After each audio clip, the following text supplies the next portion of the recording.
Assalamualaikum students, today we will be learning about a very important topic, that is the gate control theory of pain। सबसे पहले हम इसकी एक basic definition देखेंगे, उसके बाद कुछ इंपॉर्टेंट थ्योरेटिकल कॉन्सेप्ट्स को स्टडी करेंगे एंड इन द लास्ट हम इसके डिटेल मैकेनिज्म को एक फ्लो चार्ट के थ्रू पढ़ेंगे। ठीक है, सबसे पहले हम गेट कंट्रोल थ्योरी की बात करें तो इसका कॉन्सेप्ट बहुत ही सिंपल है। वो कहता है कि आपकी बॉडी के अंदर डिफरेंट तरह की सेंसेशंस को कैरी करने वाले फाइबर्स डिफरेंट होते हैं। फॉर एग्जाम्पल जो टच और प्रेशर वाले फाइबर्स है ना, ये डिफरेंट होंगे। इसी तरह जो पेन वाले फाइबर्स है ना, वो डिफरेंट होंगे। तो वो ये कहता है कि जो आपकी बॉडी के अंदर जब दोनों तरह की sensation at the same time जा रही है, फॉर एग्जांपल टच और प्रेशर वाली सेंसेशन भी जा रही है और पेन वाली सेंसेशन भी जा रही है, तो क्या होगा, ये जो टच और प्रेशर वाले फाइबर्स है ना, ये ब्रेन तक पहले पहुंचेंगे। जब ये ब्रेन तक पहुंचेंगे ना, ये क्या करेंगे, पीछे से गेट को ही क्लोज कर देंगे। आप खुद तो ये ब्रेन तक चलेंगे, पीछे से इन्होंने गेट को भी क्लोज कर दिया। अब ये जो पेन वाले फाइबर्स है ना, ये ब्रेन तक नहीं पहुंच पाते, इनका चूंकि गेट क्लोज हो गया। अब इनकी जो ट्रांसमिशन है वो क्या हो जाती है, ब्लॉक हो जाती है।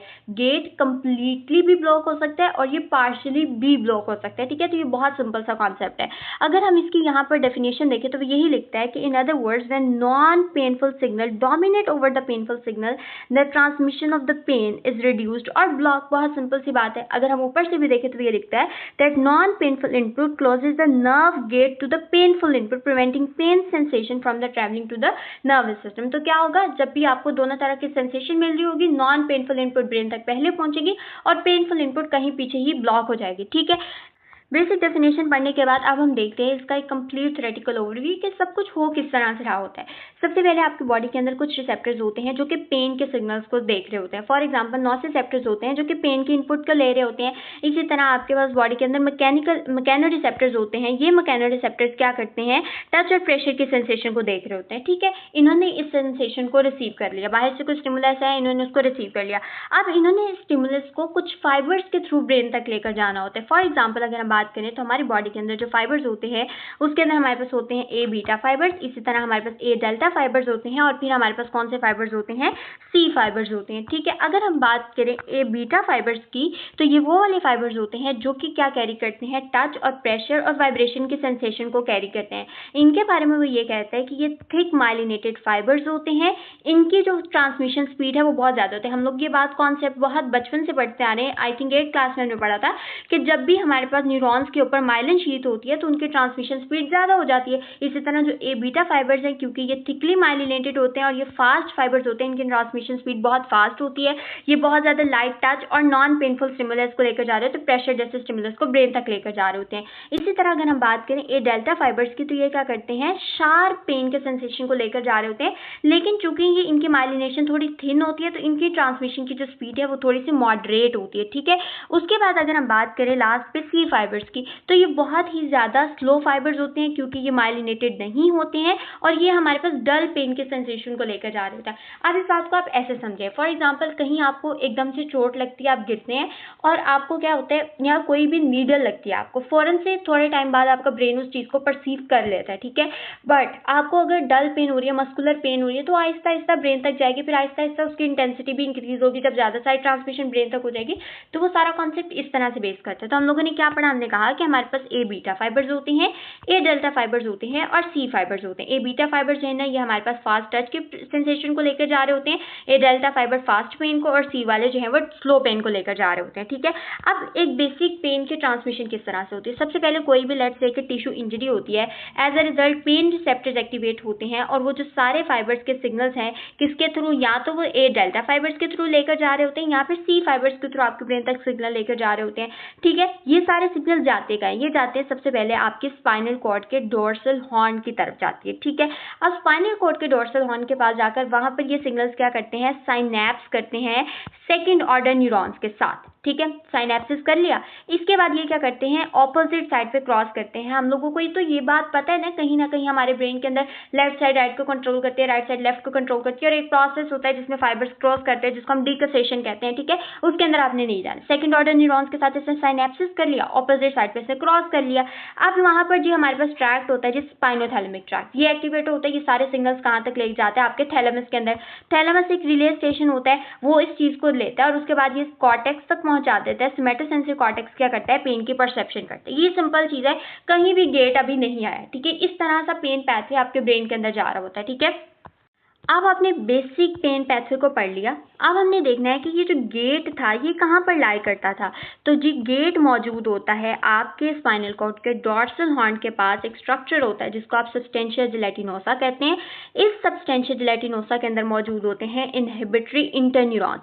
ये इनहिबिटरी इंटरन्यूरॉन्स क्या रिलीज करते हैं? इनहिबिटरी न्यूरोट्रांसमीटर रिलीज करते हैं।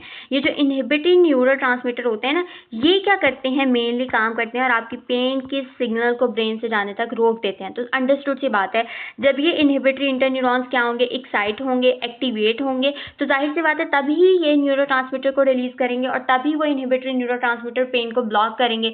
इसी तरह जब ये एक्टिवेट ही नहीं हो रहे, इनको कोई कुछ कह ही नहीं रहा, ये इनहिबिट होंगे ना, तो ये इनहिबिट है ना, ये इनहिबिटरी न्यूरोट्रांसमीटर को रिलीज करेंगे और ना ही जो है वो क्या कहते हैं पेन के पैथवे को ब्लॉक करेंगे। ठीक है, तो सिंपल सी चीज यहाँ पर लिखी हुई है, वो कहते हैं कि ये जो इनहिबिटरी इंटरन्यूरॉन्स है ये एज अ गेट कीपर काम करते हैं और पेन के फ्लो को कंट्रोल करते हैं bye releasing the inhibitory neurotransmitter. ठीक है, जब आप इनको एक्टिवेट करते हैं इनहिबिटरी न्यूरोट्रांसमीटर रिलीज होते हैं। एज अ रिजल्ट जो इनहिबिटरी न्यूरोट्रांसमीटर वो पेन को ब्लॉक कर देते हैं। जब इनको आप एक्टिवेट नहीं करते हैं, ये इनहिबिट ही रहते हैं, ना इनहिबिटरी न्यूरोट्रांसमीटर रिलीज होते हैं और ना ही आपके पास पेन का पैथवे ब्लॉक होता है। ठीक है, तो सिंपली उस चीज को एक्सप्लेन करता है वो यहाँ पर। ठीक है, बेसिक सी बात है, वो कहते हैं जी आपके पास स्ट्रक्चर होता है सब्सटेंशिया जेलेटिनोसा, आपके पास पेन के फाइबर्स भी आ रहे हैं, आपके पास टच के फाइबर्स भी आ रहे हैं। जो पेन के फाइबर्स है ना, ये इनहिबिटरी इंटरन्यूरॉन्स को कुछ भी नहीं कहते। ये क्या करते हैं? इनहिबिटरी इंटरन्यूरॉन्स को इनहिबिट करते हैं, इनकी उसके साथ दोस्ती नहीं होती, उसको रोक देते और उसको कहते हैं कि भाई तुम जो मर्जी कर लो, अब हमने ब्रेन तक जाना है। ठीक है, इनहिबिटरी इंटरन्यूरॉन्स जब ब्लॉक हो गए, ना इनहिबिटरी न्यूरोट्रांसमीटर रिलीज हुए और ना ही गेट क्लोज होगा, गेट खुला ही रहा और पेन जो है आराम से ब्रेन तक चली गई। दूसरी तरफ बात करते हैं जी टच फाइबर्स की, इनकी इनहिबिटरी इंटरन्यूरॉन्स के साथ दोस्ती होती है। ये जाते हैं, उसको क्या करते हैं? एक्साइट करते हैं, वो क्या करता है? रिलीज करता है आपने न्यूरोट्रांसमीटर रिलीज होता है। एज अ रिजल्ट क्या होता है कि आपके पास पेन जो है वो ब्लॉक हो जाती है और ये वाले फाइबर्स जो है वो आपके पास ब्रेन के अंदर चल जाते हैं, तो गेट क्लोज हो जाता है और पेन ब्लॉक हो जाती है। बस आपने इनहिबिटरी न्यूरोट्रांसमीटर के रोल को यहाँ पर ना अच्छे से याद कर लेना है। ठीक है,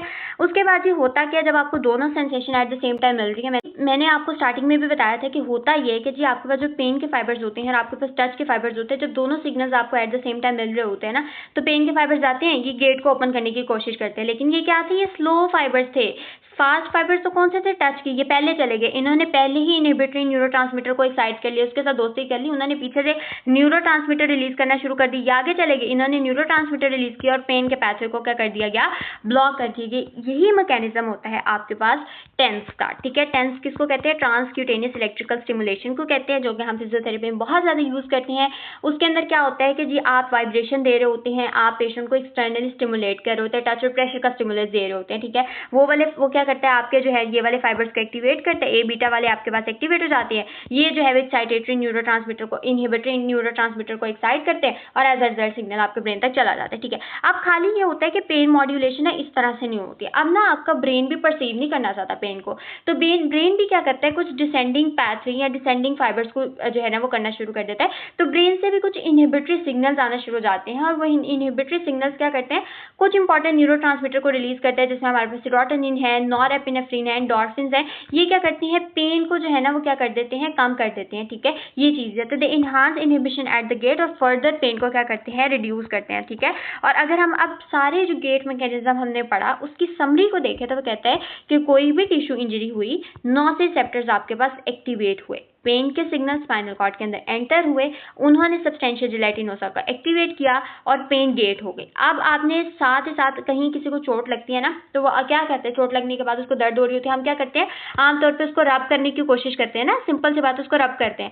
जब आपने उसको रब करना शुरू किया, अब आपको क्या मिला? टच के सिग्नल्स मिले। अब क्या चीज एक्टिवेट हो गई? अब आपके पास आपके ए बीटा फाइबर्स एक्टिवेट हो गए। ए बीटा फाइबर्स ने क्या किया? इंटरन्यूरॉन्स जो इनहिबिटरी इंटरन्यूरॉन्स उनको एक्साइट किया, एज अ रिजल्ट उन्होंने न्यूरोट्रांसमीटर रिलीज किए और पैथवे क्लोज हो गया और अब गेट जो है वो आपकी पेन जो है वो आपके ब्रेन तक नहीं जा पाएगी। ठीक है, तो कहते हैं कि if the gate is open pain signal ascend spinothalamic tract के थ्रू ब्रेन तक जाते हैं और फिर मसला होता है। इसी तरह अगर गेट क्लोज है, पेन सिग्नल ब्लॉक हो जाएंगे। ठीक है, और फिर आपके पास ये सारी चीजें जो है ना वो फर्दर होती है, जो हमने ऑलरेडी डिस्कस कर लिया। आई होप कि आपको पेन पैथवे समझ आ गया होगा। ये डायग्राम है जिसके थ्रू वो एक्सप्लेन करता है, वो कहते हैं कि ये आपकी स्पाइनल कॉर्ड है, ये आपका ब्रेन है, ब्रेन से भी कुछ आपके पास डिसेंडिंग पैथवे आ रहे होते हैं। ठीक है, और ये जो डिसेंडिंग पैथवे हैं ये क्या करती हैं, पेन मॉड्यूलेशन को इंक्रीज करते हैं, आपकी जो पेन है उसके जो गेट है उसको सपोर्ट कर रहे होते हैं, क्योंकि पेन को कोई भी परसीव नहीं करना चाह रहा है। ये भी क्या कर रहे हैं, ब्रेन भी नीचे से काम कर रहा है, आपके जो इनहिबिटरी इंटरन्यूरॉन्स है ये भी क्या कर रहे हैं, काम कर रहे हैं। एज अ रिजल्ट गेट क्या हो गया, क्लोज हो गया। ठीक है, सिंपल सी चीज है।